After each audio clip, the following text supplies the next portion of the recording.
Good day guys, this is day 23 ng ating no water change challenge. Yan po yung anak ko, nagpabili ng isda na naman, neon, ay glow tetra yun, hinalo na namin yung glow tetra niya, yung may pink, may white, naghahabulan. Yan po, pag nandito po yung anak ko guys, kinakaukaw niya yung mga fish, hinayang ko na lang nga pala.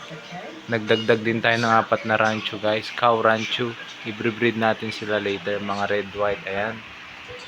Hey buddy, how's your new fish? Tapos nga pala guys, malinaw pa rin yung tubig. Kinakaukaw nga lang ng ating anak kaya medyo lumabo. Nag-upsize tayo ng ating pump from 6 watts to 15 watts na guys. Ito mas malaki, ang lakas ng flow niya. Naglinis din tayo ng filter. Ayun, lumakas yung flow ng tubig guys. Look how that's pink fish is. Are you happy now baby? Yes, yes. Happy na daw yung bata guys. Hindi ko sana ihalo yung glow tetra kaso wala na kaming paglagyan. Wala pa akong new aquarium kaya hinalo na po namin. Ayan guys.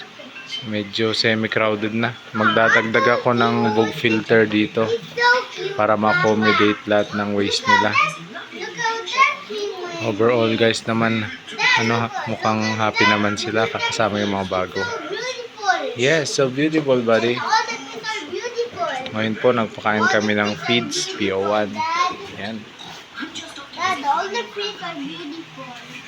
Yun lang po sa day 23 natin guys. Overall goods naman sila.